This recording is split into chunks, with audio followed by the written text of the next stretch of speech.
तो जब धरती पर जीवन की उत्पत्ति हुई तो ये उत्पत्ति कैसे होती है? मैंने बताया सल्ला और धांगरा से। सल्ला क्या है? पिता शक्ति, पितृ शक्ति, और धांगरा मातृ शक्ति। इन दोनों के मिलन से क्या होता है? जीव का निर्माण होता है। धन और ऋण, अगर धन और ऋण जोड़ेंगे तो क्या बनता है? कोई बताएंगे इसमें से? जोर से बोलिएगा। धन और ऋण को मिला दें तो क्या हो जाता है? अरे इतना भी गणित नहीं आता। अच्छा, +5 प्लस -5 मिलाते क्या हो जाएगा? 0। तो इसका मतलब जब हम सल्ला और धांगरा मिलते हैं तो 0 हो जाता है, शून्य हो जाता है। और जब शून्य हो जाता कोई चीज, वहीं से जीवन की उत्पत्ति होती है। और आइए हम उस सृजन की प्रक्रिया को देखते हैं, उस बनने की प्रक्रिया को देखते हैं, जैसे हमारा निर्माण हुआ है। तो ये हमारा निर्माण कैसे हुआ है? इस हमारे निर्माण में 5 तत्वों की जरूरत पड़ी। कितने तत्वों की? 5 को, जिनको हम पंच महाभूत कहते हैं, 5 एलिमेंट ऑफ लाइफ बोलते हैं, या हम कहते हैं फड़ा पेन। 5 तत्व की बात करते हैं, एलिमेंट की बात करते हैं। तो ये 5 तत्व कौन है? आप जानते हैं। और इनको हम हमारे कोयापुनेम में इनको 5 देवता के रूप में माना जाता है। वो कौन कौन से हैं? जैसे पृथ्वी को हम क्या मानते हैं? बेंजियादाई को हम बोलते हैं इसे भूटिया पेन। हमारे यहाँ भूटिया पेन का बहुत बड़ा महत्व है। हम जब भी कोई काम करते हैं तो पहले भूटिया पेन का हेत करते हैं। इसके बाद दूसरे देवता हमारे जल की बात होती है, उमोटिया पेन। उमोटिया पेन जल को बोलते हैं, आदित्य पेन आग को बोलते हैं, और माटिया पेन वायु को बोलते हैं, अगाडिया पेन आकाश को बोलते हैं, जिसे हम पुकराल बोलते हैं। ये 5 देवता हैं जिनको हम कहते हैं कि इनसे हमारा शरीर बना है। अब देखिए, हमारे पैरेलल चलने वाले उन धर्मों ने जो हमें खत्म कर दिया, वो क्या कहते हैं कि जगत मिथ्या है। क्या है? वो आपको सुनाते हैं प्रवचन, कथा, भागवत, क्या क्या सुनाएंगे और बोलेंगे कि ये जगत मिथ्या है। पारिपहंदी कुपारलिंगो जो कोयापुनेम के संस्थापक हैं, वो कहते हैं जगत ही सत्य है। क्या है? जगत ही सत्य है।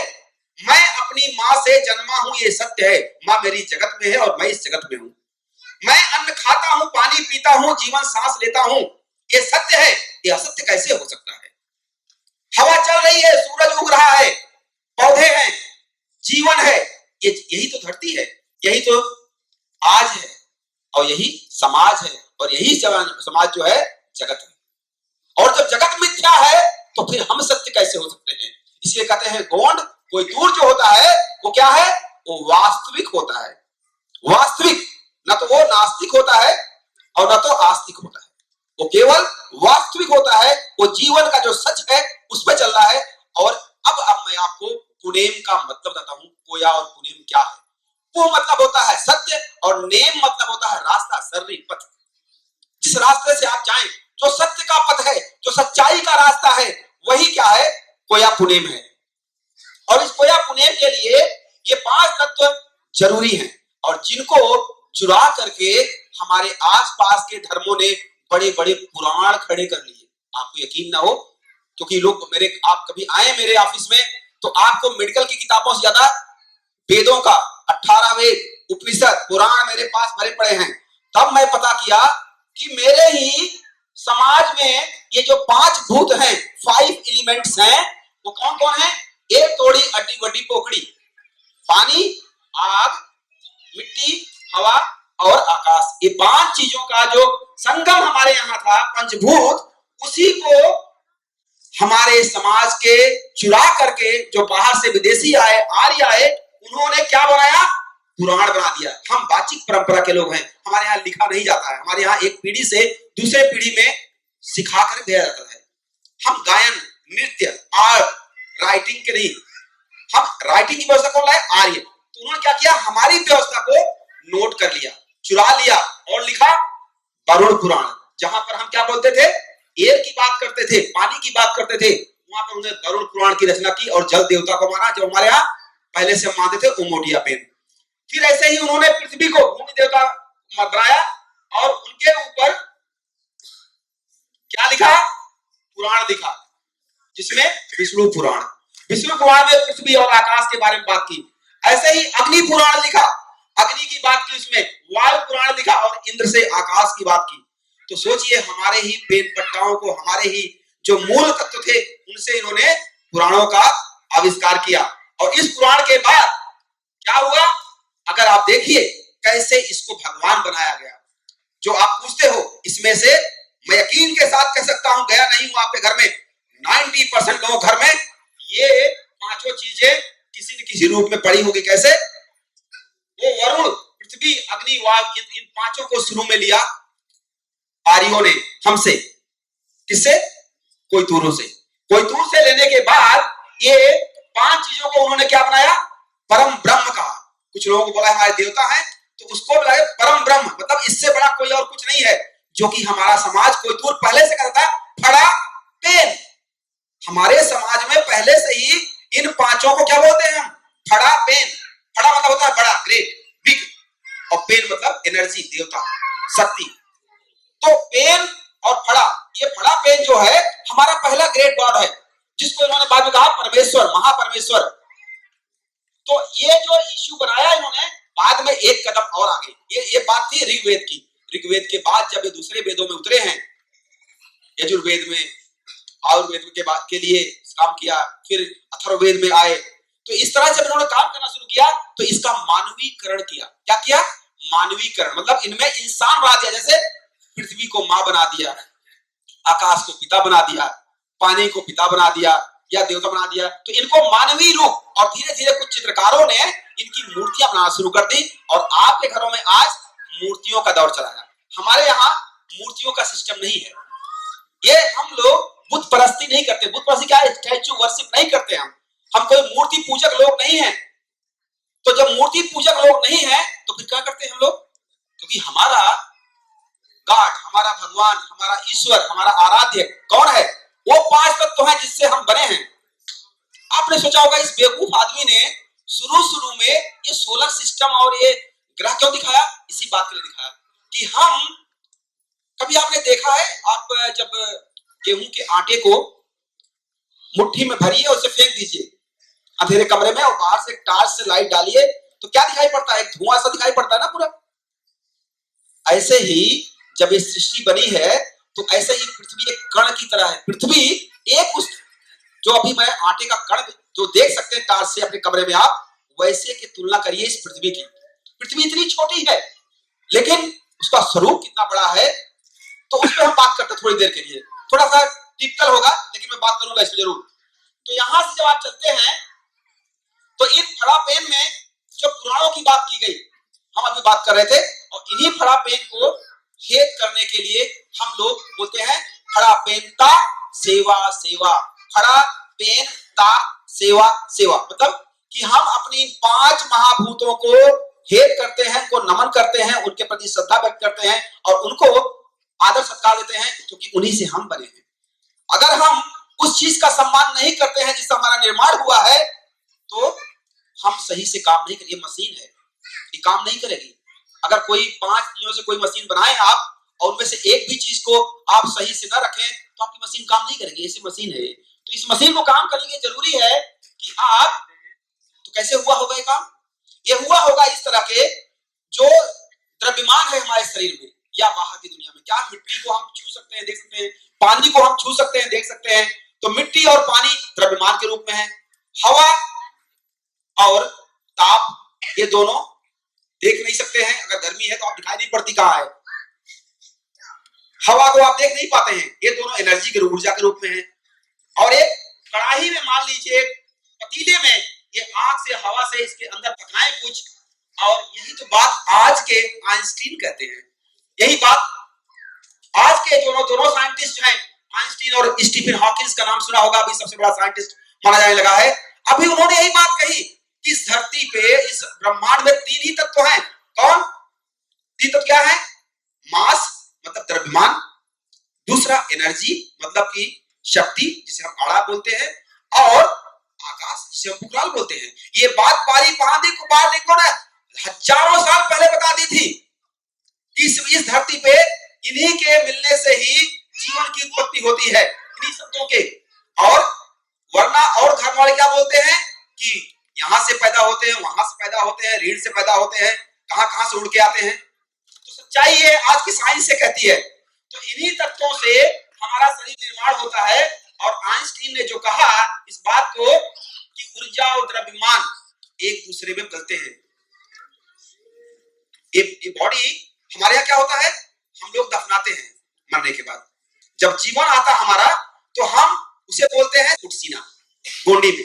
तो पुटसीना जब हमारा होता है, जब हमारा आगमन होता है इस धरती पे, तो हमारा जन्म होता है। और जब हमारी शरीर फिर से अपने उस 5 तत्वों में विलीन हो जाती है तो उसे हम सियाना बोलते हैं।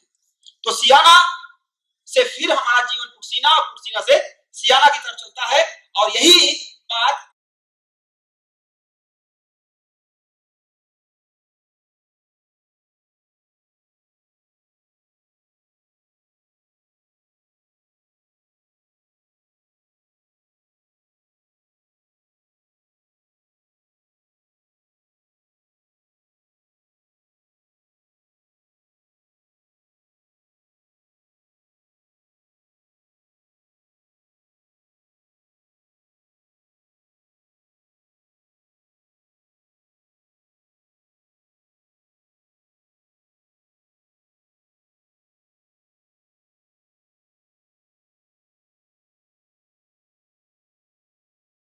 कुछ लोगों ने योग की बात शुरू की, यहाँ पर कुछ अंग्रेजों ने खुश रहने की बात शुरू की। लेकिन यही बात हमारे यहाँ पारीपांदी कुपालिंगों ने बहुत पहले बताई। कहाँ के द्वारा? शंभू पोया के द्वारा। शंभू पोया ने कहा कि ये शरीर जो आप देख रहे हैं एक्चुअली ऐसा नहीं है। इस शरीर में, चूंकि मैं डॉक्टर भी हूं तो मैं इस थ्योरी को बड़ी आसानी से समझ पाया। समाज में देखिए कि ये जो चित्र आपको दिखाई पड़ता है, इसकी व्याख्या अभी तक इतने लोग गोंडी पुराण, गोंडी क्या क्या, ये बात कोई नहीं बताता है कि इनका मकसद क्या है। ये ऊपर नीचे लगाने का क्या मतलब है, 1 2 3 ऐसे करने का, इधर करने का क्या मतलब? लोग अपने आप ही सब कुछ जो चाहे बना देते हैं। आइए इस पे आज जानिए और अपने बच्चों को कम से कम बताइएगा जितने परिवार यहाँ आए हैं कि ये तीनों का मतलब क्या होता है। यहाँ पर मैं बहुत दिन तक इस पे अपने तिरुमाल मोतीराम कंगाली दादा के साथ बैठ के बहुत सारी चर्चाएं की थी। और अनफॉर्चुनेट हम लोगों ने किसी निष्कर्ष पे फाइनल नहीं पहुंच पाए थे उस समय तक। आज मैं उस चीज को आपके पास शेयर करता हूं कि ये मेंदोल में दादा ने बताया था अपनी बुक में कि ये 3 जो अंग आप देख रहे हैं, मेंदोल, मति और मद्दूर। मेंदोल, मति और मद्दूर इस शरीर के अंग हैं। और इसी को सही रूप से अनुपालन करने की जो क्रिया है, जो रास्ता है, वही है कोयापुनेम का रास्ता। कोयापुनेम का रास्ता क्या है? जो सच्चाई का रास्ता है। तो अगर हम अपने शरीर पे, अपने मस्तिष्क से और अपने विवेक से सच्ची राह पे चलेंगे तो वो कोयापुनेम का पथ होगा। तो आइए देखते हैं कि मेंदोल क्या है। मेंदोल मतलब शरीर, ये शरीर जो है आपका मेंदोल। और मति जो अंदर ब्रेन या खोपड़े में भरा है ना, मस्तिष्क, और उसके में जो सॉफ्टवेयर क्या है वो दूर है, वो सॉफ्टवेयर है, वो दिखता नहीं है सॉफ्टवेयर। और लेकिन कंप्यूटर दिखता है ब्रेन में। यहाँ पर जो ब्रेन का मास है वो कंप्यूटर है। तो ये 3 चीजें हैं और इन्हीं को बाबा पारीपांदी कुपालिंगों ने आगे बढ़ाया और ये बोला कि यही 3 रास्ते अगर अपने जीवन में हम उतार लें तो हमारा कल्याण हो जाएगा और हमारे बच्चों को, हमारी पीढ़ियां सुखी, समृद्ध और स्वस्थ रहेंगी। लेकिन हमारे लोगों ने छोड़ दिया और इसी को त्रिशूल बना के, दूसरी जातियों ने त्रिशूल करके, शंकर बाबा का त्रिशूल गाड़ के अपना भला कर गए। और हमारा त्रिशूल, हमारा मुंडशूल शरीर उनका त्रिशूल बन गया और हमारे लोगों को पता ही नहीं इसका क्या औचित्य है। तो आइए देखते हैं इस मुंडशूल शरीर का पहला। आज ये सेक्शन 5 मिनट जो है, इसके लिए थोड़ी देर अपना फोन, थोड़ी देर अपना ध्यान अपनी गर्लफ्रेंड से, पत्नी से, बेटी से, पति से, बच्चे से हटा करके 5 मिनट अगर आप देख से पाएंगे तो आपको धरती पे आने का कारण पता हो जाएगा, आप क्यों आए हो और क्या करना चाहिए आपको। पैदा तो बहुत लोग होते हैं, जीवन बहुत कम लोगों को मिलता है।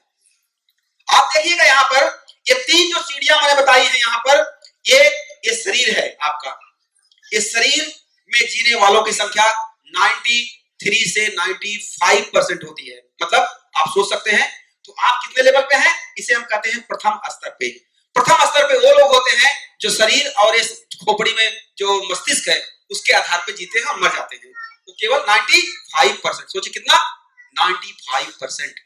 मतलब इस कमरे में अगर 100 लोग हैं तो 95% मतलब 95% लोग जो हैं केवल आए हैं खाने के लिए, बच्चा पैदा करने के लिए, मजाने के लिए, उनकी चिंता नहीं कुछ और। तो ये लोग हैं यहाँ पर जो बात करते हैं किसकी, मस्तिष्क की और शरीर की, सल्ला और गगरा, क्योंकि इनका अपना कुछ नहीं है, माँ ने पैदा कर दिया और ब्रेन तो ऊपर से ही आया था, माँ के पेट से ही निकल के आया है। तो आपका कुछ अपना नहीं होता है, खाते हो, प्यार मोहब्बत करते हो, शादी ब्याह करते हो, बच्चे पैदा करते हो, घर बनवाते हो, मर जाते हो, लेकिन ऊपर के अड्डे तक पहुंच ही नहीं पाते हो जहां पर इंसान बनने की प्रक्रिया शुरू होती है। ये दूसरे लेवल। तो अगर ये आप इस लेवल पे हैं, ये मानसिक और शारीरिक लेवल है पहला, और दूसरा लेवल ये इंसान के जीवन का पहला। अगर आप आए हैं तो इसे बोलते हैं हम लोग कि पशु का लेवल भी। पशु और हम में कोई अंतर नहीं रहता इस लेवल पे, सेम वही काम हम करते हैं जो पशु करता है। आप यकीन मानिए, आप में से 95% यहाँ जो बैठे लोग हैं, इंक्लूडिंग मुझे भी, 95% हम लोग पशुओं के जीवन जीते हैं। केवल 5% लोग जो है जो और मानव के जीवन में जाते हैं। हम 95% लोग, एक गर्व मत करिएगा डॉक्टर है, IAS है, इंजीनियर है, डायरेक्टर है, प्रोफेसर है, रीडर है, आप हो गए, ना ना ना, ये गलत फहमी मत पालिएगा। आप पशु ही हैं। आपको बताता हूं अंतर क्या पशु में।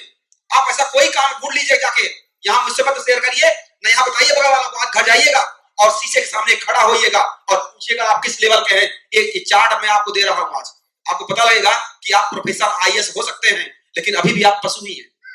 वो कैसे, यहां देखिए, इस लेवल पे आप मस्तिष्क का इस्तेमाल करते हैं और ये आपके घर से, परिवार से बात चलती है, और यहाँ पर आप केवल वही काम करते हैं जो पशु करता है। मतलब वो सभी क्रियाएं शामिल हैं। शरीर क्रिया क्या है, शरीर क्रिया क्या है, खाना पीना सोना, जो भी नित्य क्रिया है वो सब करते हो, यही पशु भी करता है। ऊपर है दूसरा स्तर, मानसिक स्तर पे प्यार करना, गुस्सा करना, नफरत करना, चोरी करना, झूठ बोलना, ये सब पशु भी करता है। वो सब काम जो आप कर सकते हैं इस लेवल पे, वो पशु भी करता है। तो ये लेवल पे कोई भी अंतर हमारे दोनों में नहीं है, मानसिक और शारीरिक स्तर पे। अब आइए अंतर कहां पैदा होता है। अंतर पैदा होता है आपका इस दूसरे लेवल पे, जब आप गोटुल जाते हैं।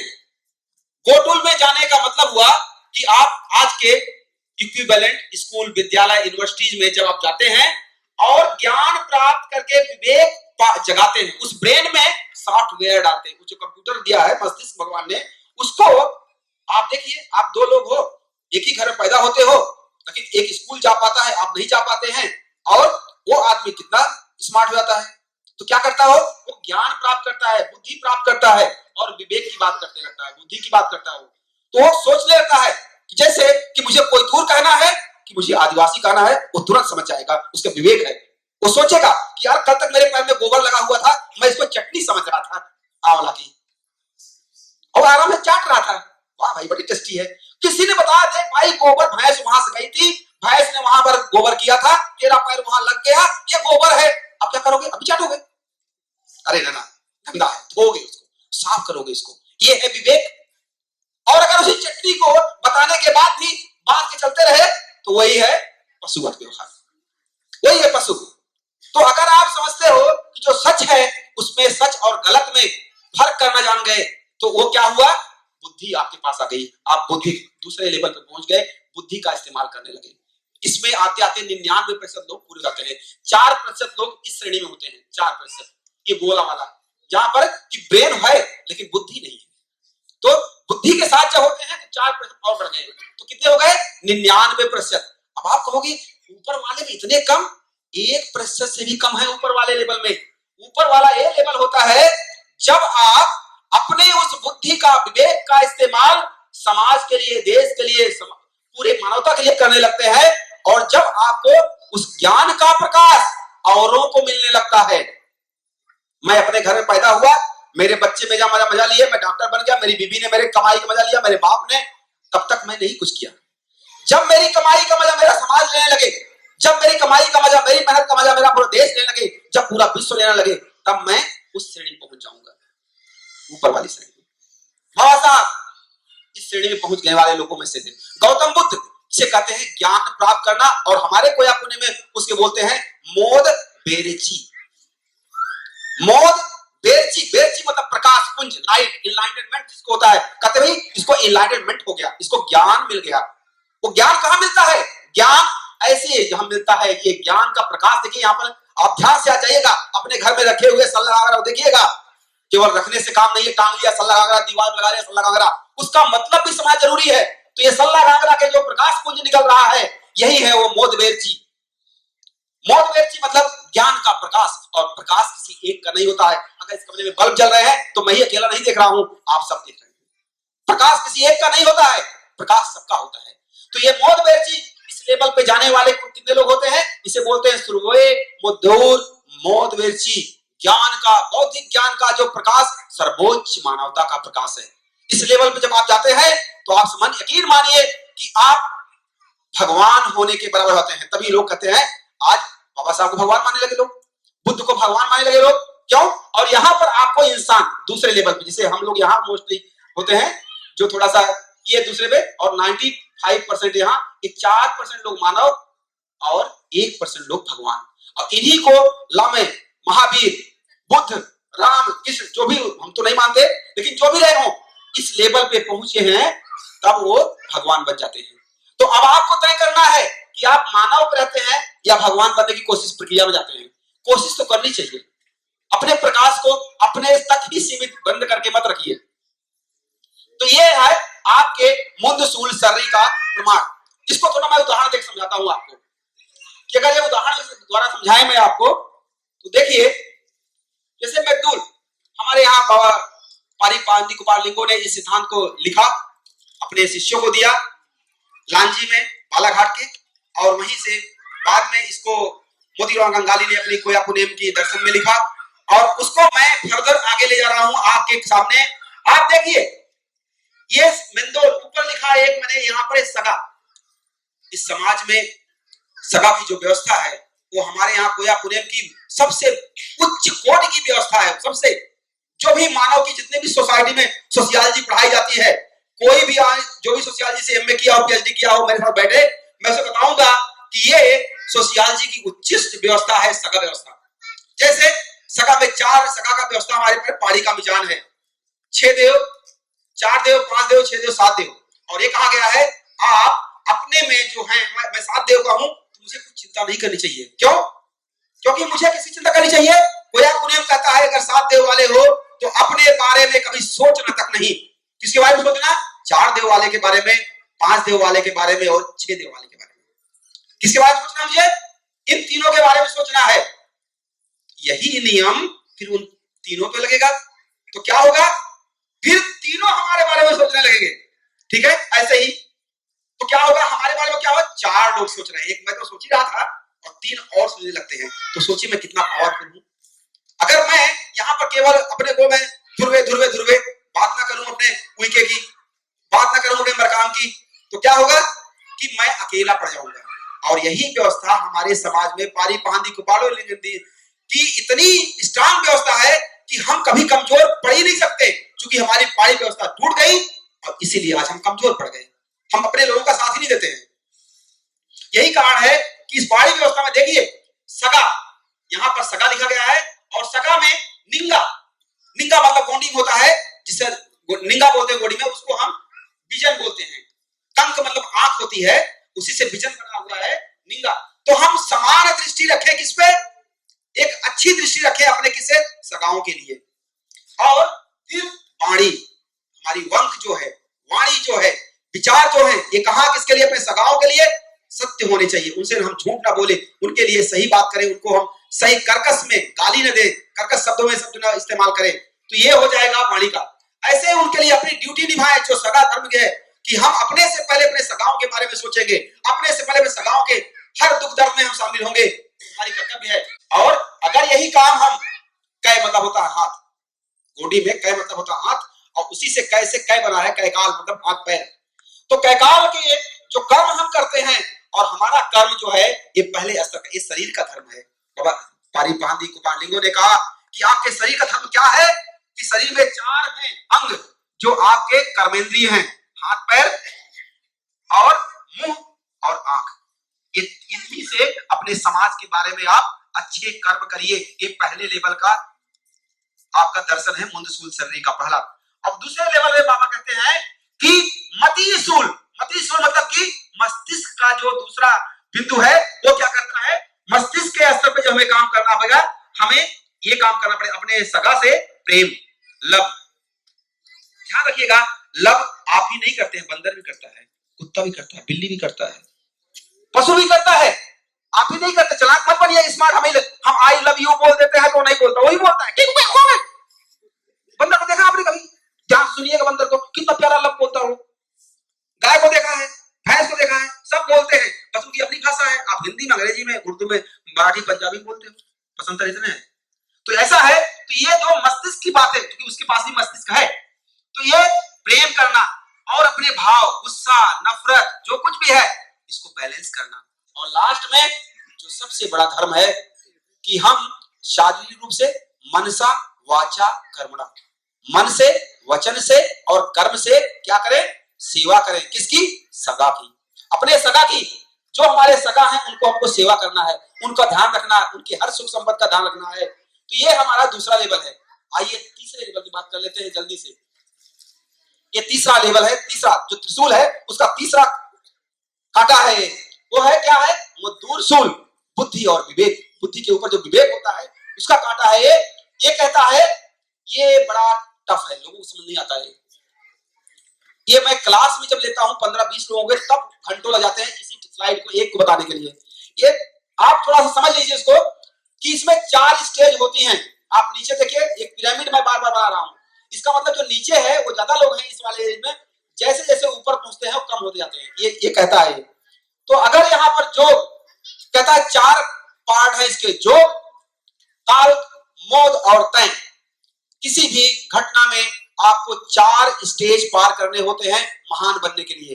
वो 4 स्टेज क्या है, ये जो आपको प्रयास करना पड़ता है, एफर्ट करना पड़ता है, मेहनत करनी पड़ती है। इसके बाद दूसरा काल, चिंतन, स्टडी, एक्सरसाइज करना पड़ता है। और फिर आपको जो ज्ञान प्राप्त हुआ, नॉलेज प्राप्त करते हो, और उस नॉलेज के बाद जो निर्णय, decision making is the highest level of knowledge.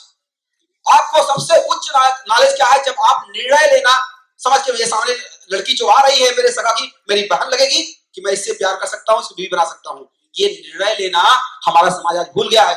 आज ध्रुवे से शादी कर रहा है लड़की, उसको पता ही नहीं है कि मेरा भाई लगता है। जब प्यार हो जाता है तब तो लोग घर वाले बताते हैं, अरे ये तो तेरा भाई लगता है। तो अब अभी आपस में ही उसको सब पता ही नहीं है, विवेक नहीं है।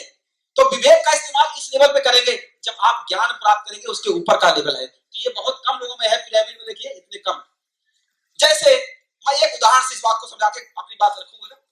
देखिए, इसी को सपोज दैट एक आदमी है, ये सिंपल से लड़का है, ये कोई सामान्य सा बच्चा है, वो लड़का है बस, और वो 2 काम कर सकता है। वो उसको डॉक्टर बनना है। अब डॉक्टर बनना और मरीज देख के मरीज को ठीक करना उच्च लेवल का काम है, और एक सामान्य आदमी का सामान्य रहना ये दूरी है। इस दूरी को तय करने में एक सामान्य स्टूडेंट से एक अच्छा टॉप नोच का डॉक्टर बन जाए, वो दूरी कैसे चलेंगे, इन्हीं पारीपहांदी गोपालिंगों के तीसरे कांटे से, वो दूरशूल से। क्या है वो, पहले उसे छात्र बनना पड़ेगा। पहला शर्त है डॉक्टर बनने की कि तुम्हें नीट क्वालिफाई करना पड़ेगा, एग्जाम क्वालिफाई करना पड़ेगा, एडमिशन लेना पड़ेगा। एक प्रक्रिया, इसे जोग बोलता है हमारा कोई अपने, ये जोग है। जो बच्चे सोचते हैं कि हम डॉक्टर सीधे बन जाएंगे, कभी नहीं बन पाते। तो पहले उनको छात्र बनना पड़ेगा, छात्र का चोला पहनना पड़ेगा, छात्र का गुणधर्म पालन करना पड़ेगा।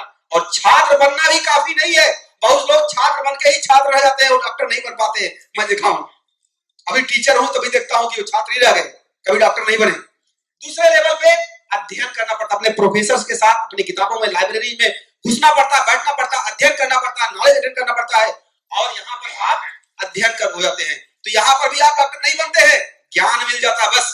उस ज्ञान को एग्जाम लिया जाता है, आपके ज्ञान और गुण का, स्किल का एग्जाम होता है। तो वहां पर क्या बनते हैं आप, डिग्री मिलती है आपको। जब डिग्री मिलती है तो आप डॉक्टर कहलाने लगते हैं। ये तीसरा स्तर। लेकिन लास्ट का स्तर जो है, जिसे मैं कहता हूं दूर का, सूल का, टॉप मोस्ट का लेवल, मौत का, वेरची का, वो है जब आप मरीज को जो पढ़े हैं उससे भी हटके कुछ अच्छा करें और मरीज को सही निर्णय ले कि इस मरीज के लिए क्या सही है, और आप सफल हो जाओ मरीज को ट्रीट में, खुश रखने में। ये लेवल है मजदूर का। तो एक छोटी सी प्रक्रिया को मैंने कोया पुणे में आज मॉडर्न ढंग से मैंने बताया। ये प्रक्रिया हमारे कोया पुणे में बहुत ही अच्छे से है कि जब आप छात्र जीवन से एक पारंगत रूप में बदलते हैं तो वो प्रक्रिया कैसे होती है। अगर आप अपने बच्चों को बताएंगे कि बेटा सफलता का कोई शॉर्टकट नहीं है, सफलता के लिए ये मजदूर को उस स्तर पे लाना पड़ता, विवेक के स्तर पे।